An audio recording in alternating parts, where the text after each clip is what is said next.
지난달 산부인과 의사가 여성 환자 시신을 유기한 사건에 정황이 드러나고 있습니다. 이런 마약류 의약품 투약 사고가 끊이질 않고 있는데 대책이 필요해 보입니다. 대부분의 마취제는 생체 징후를 흔들기 때문에 생명이 위험해질 수 있습니다. 건강하던 40대 여성이 건강검진을 받다가 식물인간이 됐습니다. 병원 측의 황당한 실수가 원인이었는데요. 우리가 이제 인간이 경험하면서 사망 이전에 가장 주거 근처에 가 있는 상태가 전신마취 상태예요.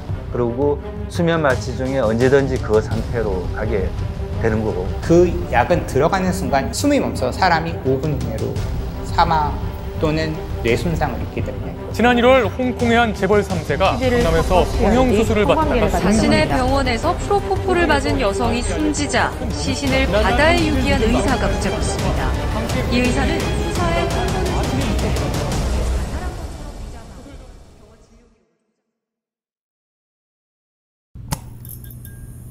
안녕하세요. 디바제시카입니다. 저는 그동안 수백 개가 넘는 미스테리한 사건들을 다뤄왔습니다. 몇 년 동안 이 일을 하고 있는데도 불구하고 여전히 우리 주변엔 상상하지도 못했던 일들이 존재하죠. 안녕하세요. 금요사건 파일 디바제시카입니다. 최근에 제 채널에서 권대희 씨 사건을 다룬 적이 있습니다.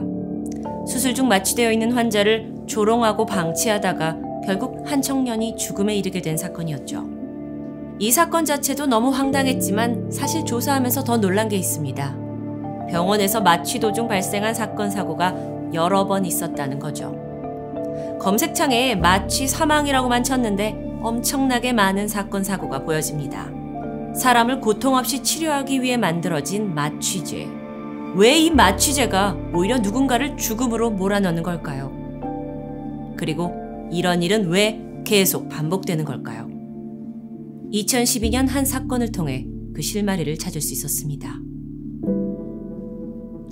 2012년 7월 31일 오후 6시 40분 한강 잠원지구 주차장을 지나던 행인이 승용차 안에 누워있는 젊은 여성을 발견합니다. 처음엔 자는 줄 알고 그냥 지나갔지만 몇 시간 후에 돌아왔는데도 전혀 미동이 없는 모습을 보고 이상하다는 생각에 바로 신고를 하게 되는데요. 경찰이 곧 출동했고 여성은 사망한 지 이미 한참이 지난 뒤였습니다. 한강 주차장에서 발견된 여성의 시신에 모두가 당황할 수밖에 없었죠. 그런데 불과 3시간 뒤 범인이 제 발로 경찰서에 찾아옵니다. 다름 아닌 피해자가 다니던 산부인과의 의사였죠. 그는 피해자가 흔히 우유주사라고 불리는 프로포폴을 요구했다고 진술했습니다. 그런데 하필 그 프로포폴을 놔주기로 한 날 병원에 여분이 없었고 대신 미다졸람이라는 다른 약을 주사했는데 그 부작용으로 여성이 사망했다고 설명했죠. 그리고는 병원에 누를 끼칠까봐 겁이 나서 덜컥 시신을 유기했다는 겁니다.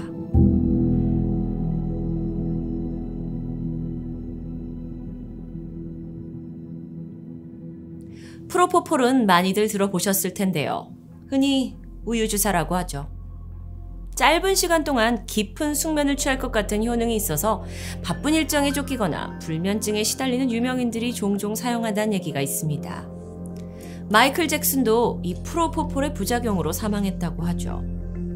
반면 담당이가 투약했다는 미다졸람은 좀 생소한데요. 이 약은 대체 어떤 약이길래 한 여성을 사망에 이르게 한 걸까요? 혹시 프로포폴보다 더 위험한 약은 아니었을까요? 또 수면 마취액 또 거의 대부분은 프로포폴이라는 약제 때문에 그 정도 사망률이 나오는 거죠. 그러니까 일반적인 뭐 미다졸람이라든지 아니면 마약성 진통제가 들어가는 경우도 물론 이제 1년에 한두 건 정도 이렇게 뭐 사망 사고가 있긴 하지만 그럴 경우는 훨씬 더 안전한 건 사실인데 만약에 이제 프로포폴이 들어간다 그러면 이야기가 좀 달라지죠. 프로포폴은 미다졸람보다 훨씬 혈압을 잘 떨어뜨리고 숨 쉬는 걸 억제하는 정도도 큽니다. 미다졸람보다 좀 더 깨어날 때 좀 더 깔끔하고 미다졸람은 대신 작용 시간이 조금 더 느리고 이런 문제들이 있기 때문에 주고 나서 충분히 기다려주고 그걸 시술하는 사람이 조금 더 귀찮은 면은 있지만 프로포폴은 약간 더 위험하다고 생각하시면 될 것 같습니다. 그러니까 피해 여성이 투약받은 이 미다졸람은 원래 맞기로 했던 프로포폴보다 비교적 안전한 마취제였습니다. 의료 현장에서도 자주 쓰이고 있을 정도죠. 그럼 대체 왜 의사가 투약을 했음에도 불구하고 여성은 사망에 이르게 된 걸까요? 며칠 후 충격적인 부검 결과가 나옵니다. 피해자의 몸에서는 의사가 투약했다고 주장한 미다졸람뿐만 아니라 무려 13가지의 약물이 추가로 검출됐죠. 경찰이 추궁해보니 의사는 환자가 미다졸람만으로는 잠이 잘 들지 않아서 다른 마취제를 섞어서 투약했다고 말을 바꿨는데요. 이름도 잘 알 수 없는 약물들. 한 가지도 위험해 보이는데 무려 13가지를 섞어서 투약한다는 게 상식적으로 가능한 일일까요? 비콤이나 하트만덱스, 생리식염수 이런 것, 뭐 H2, 비타신 이런 것들은 정맥으로 주어도 생명에 지장이 없다. 어지간히 뭐 몇십 리터 이렇게 주지 않는 한 생명에 지장이 없다는 거에 저도 동의하고요. 1리터 정도에서는 아주 급속도로 주지 않는 한 정상적인 속도로만 주면 위험하지 않다고 할 수 있는데, 나로핀이 들어있는데요. 이 나로핀 설마 이걸 정맥 투여로 줬는지 잘 모르겠는데 이 약은 정맥으로 쓰는 약이 아니라 국소 마취제라서요. 일단 국소 마취제인 나로핀과 리도케인을 갖다가 정맥으로 주는 건 위험하고요. 저희가 이걸 갖다 위험하다고만 제가 지금 말씀드리는 이유는 이렇게 줘본 적이 없어요. 근데 이 국소 마취제는 우리가 정맥에 직접 투여는 통상적으로 안 하게 되죠. 정맥에 직접 투여하게 되면 혈중에 빠른 속도로 올라가게 되면 얘네 자체가 전신 독성 작용이 있어요. 뭐 경련이라든지 심하면 나중에 뭐 심혈관계 허탈, 뭐 쇼크 아니면 코만 상태에 빠지게 되고. 베카론이라고 얘기하는 약은 이거는 근이완제인데요. 사람이 4mg을 맞게 되면 숨을 쉬지 못합니다. 그래서 근이완제라는 약은 진정해서 쓰이면 안 됩니다. 그 약은 들어가는 순간 온몸의 근육이 다 이완되고 숨 전혀 못 쉽니다. 손가락 끝도 움직일 수 없는 약입니다. 베카론이라는 약은 이 용량이 주어지면 사람은 죽을 수밖에 없습니다. 이 용량에선 사람은 숨을 쉬지 못한다고 저는 생각돼요. 그러니까 의사는 온몸의 근육을 굳게 하는 아주 위험한 약을, 그것도 정맥을 통해 주사한 겁니다. 이미 수면제를 투여한 후였기 때문에 그녀에게 의식이 있었는지를 알 수는 없지만 어쨌든 이 약 자체는 의식이 있는 상태라도 마치 누가 목을 조르듯 호흡을 불가능하게 만들어서 사망에 이르게 할 수 있다는 거죠. 결국 여성을 사망에 이르게 한 건 이 위험한 마취제였을 거라고 전문가들은 말합니다. 미용 시술이나 내시경, 심지어 사랑니를 뽑을 때도 마취제가 쓰입니다. 하지만 우리가 수면 내시경을 할 때 목숨 걸고 한다는 생각을 하진 않죠. 마취제가 이렇게 위험한데 우린 마취제를 사용한 이런 시술들을 어떻게 이렇게 쉽게 받을 수 있었던 걸까요? 마취는 그동안 많이 발전했죠. 사실 이제 보면 90년대 이후로부터 보면 지금은 마취 때문에 이제 직접적으로 이제 사망이 되는 건은 10만 분의 1, 15만 분의 1 대충 이제 그 정도로 받아들이고 있는데, 그 정도 확률이면 우리가 비행기 타고 와서 사망할 확률이 15만 분의 1 정도 돼요. 그러니까 사실 뭐 제주도로 여행 가면서 뭐 비행기 추락 사고로 죽을 거라고 아무도 생각을 안 하잖아요. 그만큼 이제 아주 안전하다고 생각을 하는데, 근데 그게 이제 아주 잘 관리된, 그리고 잘 모니터링되고, 그리고 숙련된 의사가 했을 경우에 이제 그 정도라는 거지, 그게 만약에 안 지켜졌다 그러면 사실은 그보다 훨씬 더 위험성이 크죠. 예. 마취의학이 발달한 만큼 우리들, 환자들은 많은 걸 누릴 수 있게 됐습니다. 예전에 할 수 없었던 심장 수술이나 장기 이식 수술 같은 것도 마취제로 근육을 이완시켜서 가능하게 된 것이죠. 하지만 좀 더 생각해보면 마취를 통해 이루어지는 시술들이 그만큼 고도의 전문성을 필요로 한다는 의미이기도 합니다. 마취제가 들어가면 그런 생체 징후라고 얘기하는 것들을 흔들어 버리기 때문에 사람이 사망에 이르게 되는 거거든요. 그래서 그런 걸 갖다 정확히 측정할 수 있는 장비를 가지고 환자들이 위험에 빠지게 되면 초기에 알아내서 적절한 조치를, 심장이 느리게 뛰면 조금 더 빨리 뛰게 해주고, 혈압이 낮으면 올려주고, 이런 것들을 갖다가 저희가 수술 시간 내내 지켜보면서 맞춰주는 게 마취통신학과 의사들의 역할이거든요. 근데 이 부분을 갖다가 제대로 못 해주게 되면은 대부분의 마취제는 생체 징후를 흔들기 때문에 생명이 위험해질 수 있습니다. 실제로 마취로 인한 사망사고는 2009년에서 2014년 사이 한 해 평균 16건 이상이었습니다. 이 사건처럼 진료 시간 외에 비정상적인 의료 행위가 아니라 의료진이 최선을 다한 수술실 그 안에서 말이죠. 마취로 인한 사고 중에는 전신 마취뿐만 아니라 흔히 푹 자고 일어나는 것 정도로 생각하는 수면 마취로 인한 사망 사고도 상당히 많았는데요. 수면 마취 사고의 90% 이상은 마취 통증 의학과 전문의가 아닌 일반 다른 과 전문의가 진행했을 때 발생했습니다. 프로포폴 수면 마취 때 환자 상태를 계속 감시 안 하고 있는 거는 고속도로 운전하면서 신문 보고 있는 거랑 똑같다. 그러니까 왜냐하면 내시경하는 의사는 계속 내시경 화면을 봐야 되잖아, 맞죠? 그 수술하는 사람은 수술 시야를 계속 봐야 되지. 이걸 보면서 계속 환자 보고 이게 안 되죠. 그럼 특히 내시경 시술은 화면을 잘 보이기 위해서 그러니까 어둑어둑한 데서 하는데 시술 다 끝나니까 뭐 환자 죽어 있고 뭐 이런 식으로 발견되는 경우가 많아서 그러면 누군가가 계속 감시하고 있으면 멈추고 이제 도와줄 수가 있으니까 맞죠? 환자 상태를. 그래서 이제 뭐 간호조무사분이라도 좋으니까 최소한 누군가는 계속 감시를 하고 있자라는 게 이제 저희가 계속 주장하는 바고 그게 뭐 의사협회나 이런 쪽에 가이드라인에도 이제 그게 다 이제 공통되게 나오는 부분입니다. 산부인과 전문의였던 가해자는 여성의 생체 징후를 뒤흔들었지만 마취 통증의학과 전문의처럼 그걸 감당할 수 있는 모니터링이나 후속 조치가 없었고 결국 여성은 사망에 이르게 된 것이죠.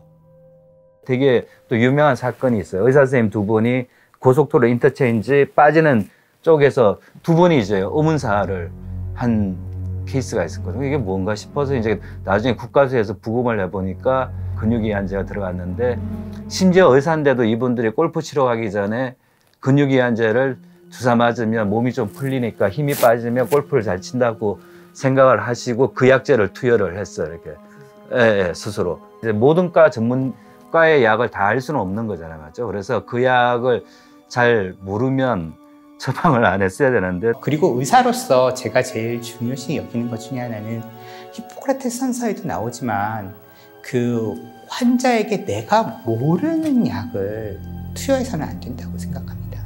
이 사건에서 의사가 정말 의학적 지식이 부족했던 건지 혹은 다른 의도가 있었던 건지는 아마 그 자신만이 알 겁니다. 결국 이 사건은 풀리지 않는 여러 의문에도 불구하고 살인 동기가 없다는 이유로 업무상 과실치사로만 인정됐죠. 여기서 우리가 짚고 넘어가야 할 게 있습니다. 잘못 쓰이면 이렇게 위험한 마취제에 마취통증의학과 전문의가 아닌 산부인과 의사가 마음대로 접근할 수 있었다는 점입니다. 심지어 진료 이외의 목적으로 빼돌릴 수도 있었다는 것인데요. 마취제가 이렇게 위험한 것이라면 아무나 함부로 쓰지 못하도록 안전장치가 있어야 하는 게 상식 아닐까요? 별병원 같은 경우에는 프로포폴이라든가 아니면 진통제 중에서도 강한 마약성 진통제 이런 것들은 다 저희가 마약법이라든가 향정신성 약물에 의한 그 약물법에 다 저촉되는 것들이기 때문에 그거의 관리는 금고 안에 다 관리가 되어 있고요. 그 금고를 갖다가 해서 약을 하나 꺼낼 때마다 더블 체크합니다.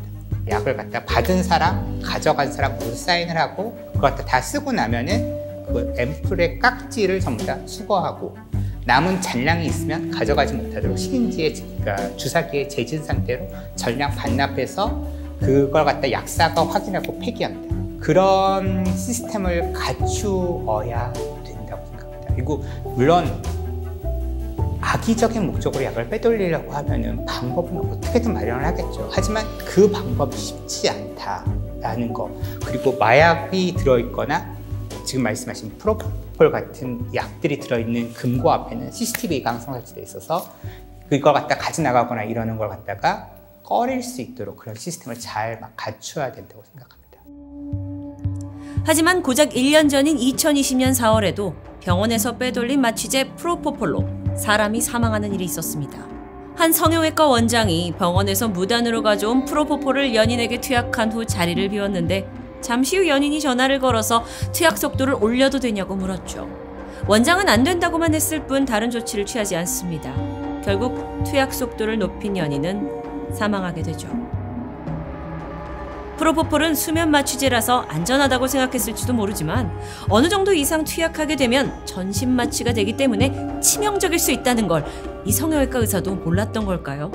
프로포폴은 기본적으로 이제 전신 마취 유도 유지제예요. 그러니까 조금만 과량이 투여돼도 전신 마취가 되는 거고, 뭐 워낙 개발 자체가 그렇게 만들어졌는데 용량을 좀 줄이니까 수면 마취도 되더라.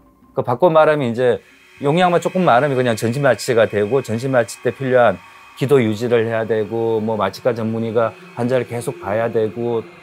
마취 통증의학과 전문의들은 이런 범죄를 예방하는 것뿐만 아니라 실제 의료 현장의 사고를 줄이기 위해서라도 마취 시술에 대한 제도적 보완이 필요하다고 이야기합니다. 물론 정말 안전한 시스템이 갖춰진다 해도 누군가 악한 마음을 먹는다면 범죄는 일어날 수밖에 없겠죠. 그리고 그런 일들은 제가 소개하는 미스테리 사건의 소재가 되어왔습니다.